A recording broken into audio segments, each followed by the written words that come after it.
Hello everybody, I hope you're going well. Today I'm just going to show you the game which I played against Grandmaster Ben Finegold last night. So for him it was probably the afternoon, but for me it was the night, 2 in the morning. So in every case, I played against Grandmaster Ben Finegold, and it's pretty funny for me because this guy taught me chess since I'm playing chess. I'm playing chess since 2019, and he taught me through all his uploads. So he wasn't my coach, but he made so many videos on YouTube, and I just watched all of them. I even took many notes about all the games that he showed and so on, and he really taught me everything. And then naturally I worked alone, but for me this guy is very important in my chess development. So it was quite an honor to play against him.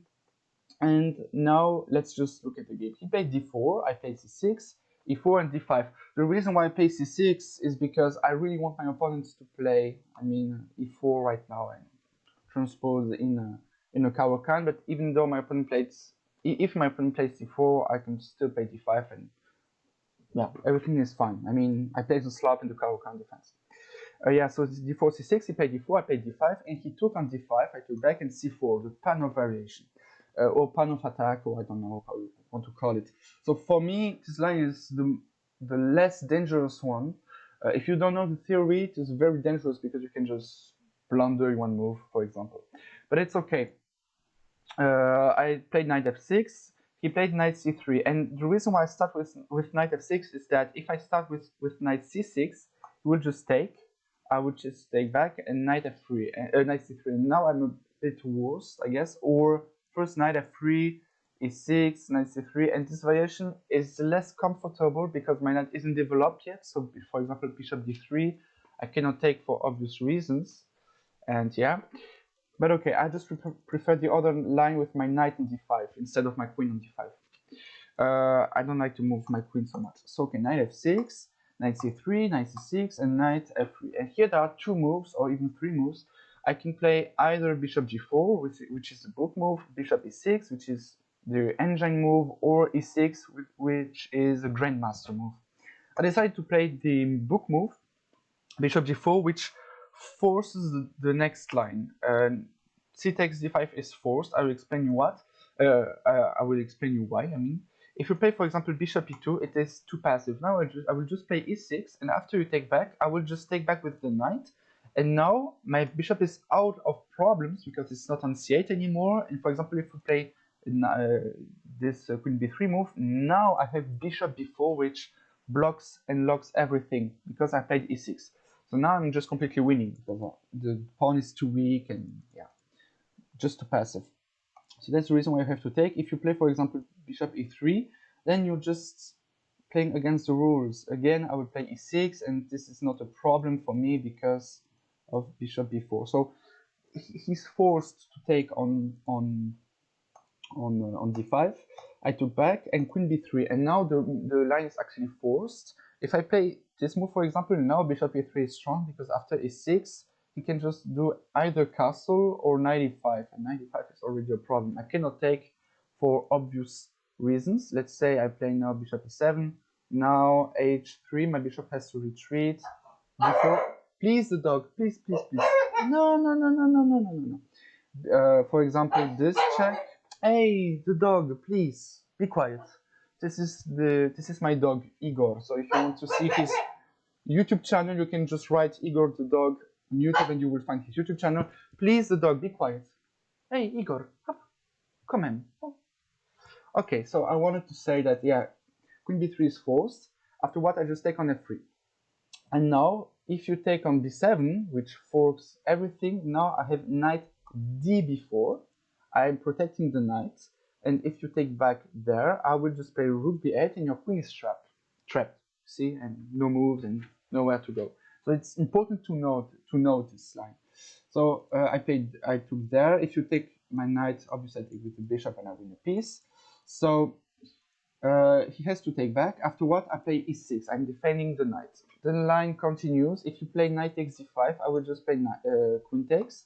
And if you take, for example, the pawn on b7, I will just play bishop b4 check, only move. After what, I can just destroy your king completely. Rook b8 first, and this is just a mate. I mean, probably in a few moves, like something like this is even stronger. Yeah, so it wins completely. And if you go only one, rook takes b2, and this is mate. So in every case, I win the queen. So he has to take now on d7. After what I play knight takes d4, threatening a fork. And the only way to defend this line is not bishop e3, because obviously rook b8 and you lose your queen. This and, for example, this. Yeah, this. And this is... And then wait. I have to play knight db4 check. Yeah, stronger. Yeah, because if I take first, it's just bishop b5 check. So yeah, so pretty interesting. And this everything is forced actually. So he took on d7, I took on d5, on d4, bishop d5. Now I have to take. I don't have other options because this is mate or this is illegal.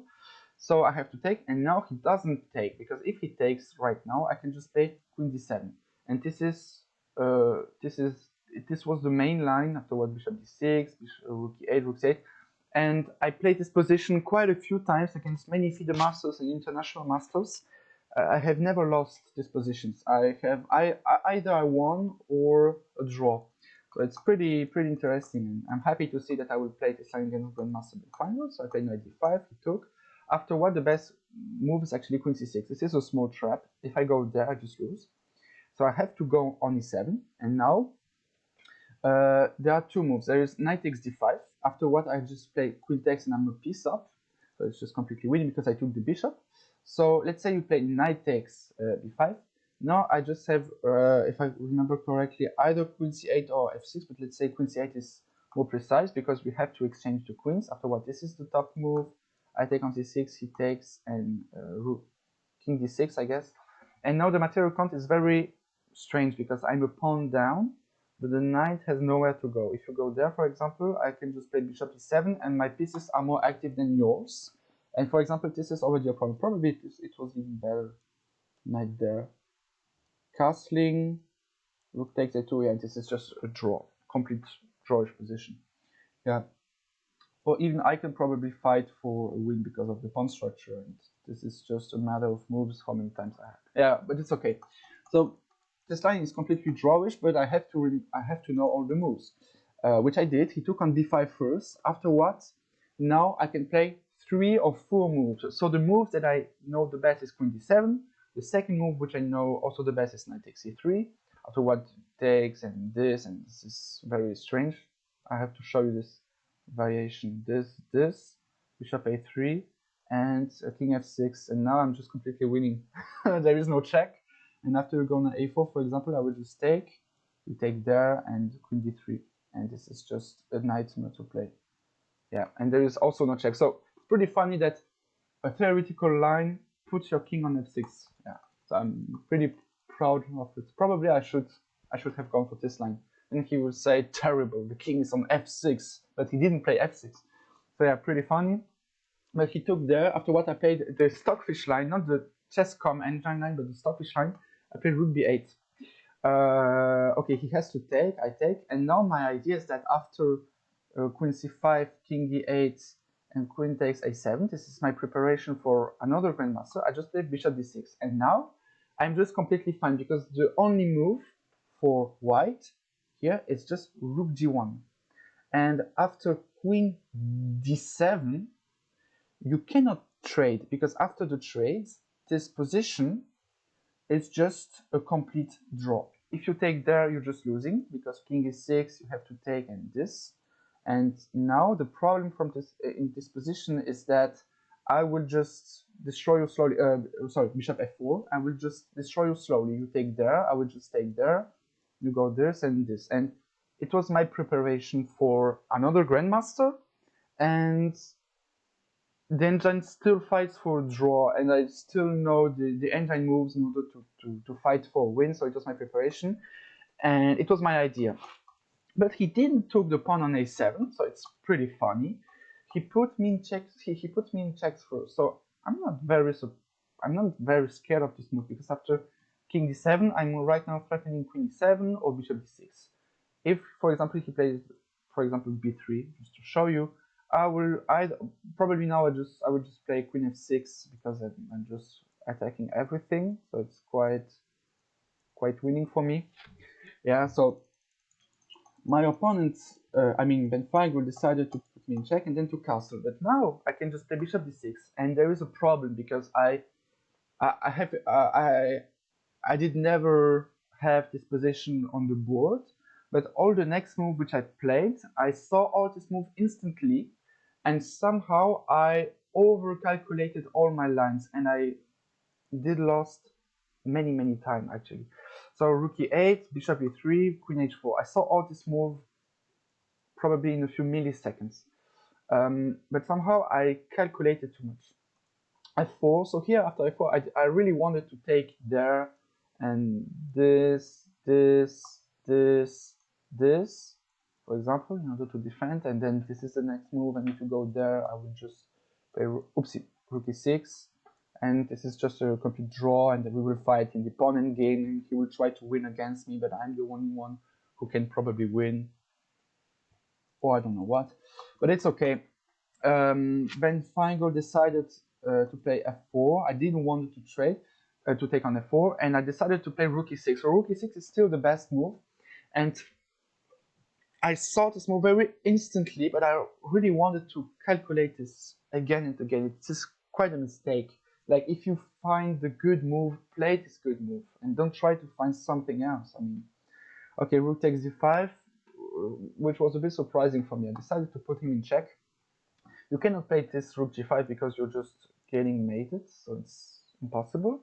If you go on f1, I just wanted to play queen h3. You go there and check, and I stopped my calculation there because it was obvious that I'm completely winning.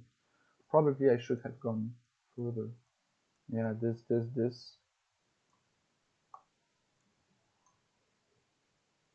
Yeah, probably still winning. Oh, I don't know why, but it's okay. I'm just figuring out now on the board, but it's just completely winning. But okay, after rook takes d5, I put him in check. He went on h1, which I saw, and I was prepared with the move queen h3, which is quite a strong move. He played rook g1, and now I play the move.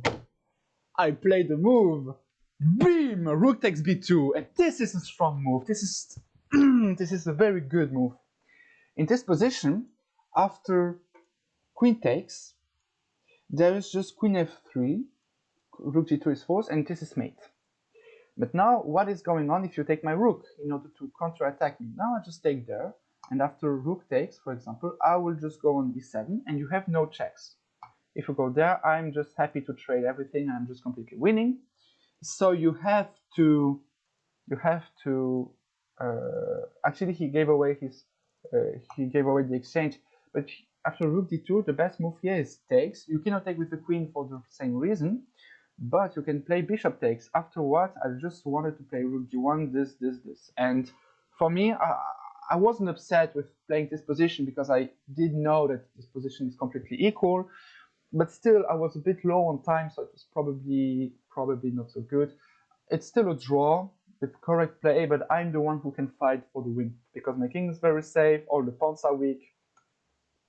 It's not good for white. I mean, yeah, the engine will defend this, but yeah. Okay, but my opponent, I mean that Figo, decided to take on d6, and now there's a small trap. If I play king takes, there's just rook takes, oopsie, rook takes g6, pawn takes. If queen takes, then this is mating 1. So he has to play queen d3 check, and okay.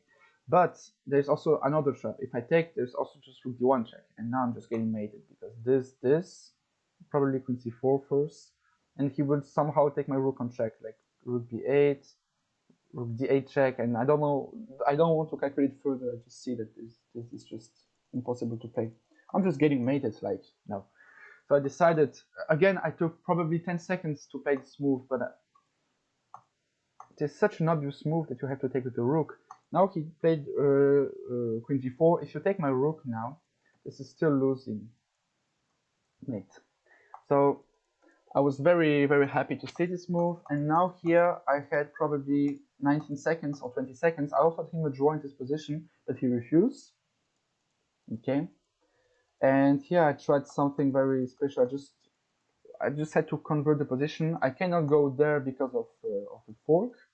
Yeah, I mean, yes. But here again, I offered him a draw, but he refused because he wanted to win on time. But this position is just completely winning for black. And you will see that in this position, I lost here on time. I managed to play king f5, but yeah, actually I lost on time in this position. So yeah, I lost on time against Ben Finegold. It's funny because I'm actually threatening mate if he goes there, and yeah, actually it's completely winning. Like king f5 is the winning move. You go there, afterward I can just play king e6, defend everything, and slowly improving my position. It's completely winning.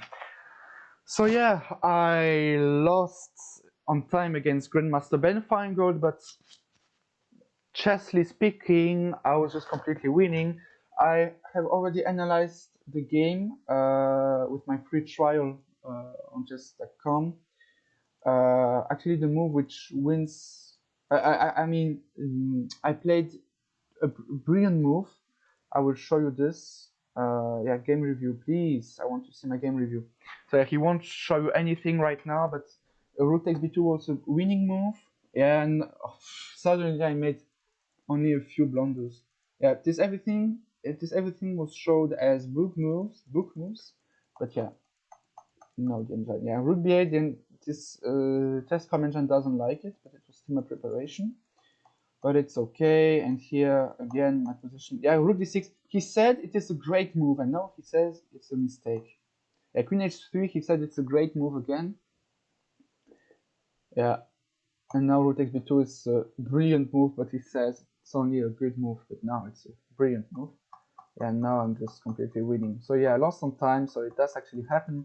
So I have to take some notes, and if you play against a master, you should also take some notes. I will write it during I'm making this video. So I felt a bit tired because it was 2 a.m. I mean, but somehow I felt that my heart started to bump like a monster.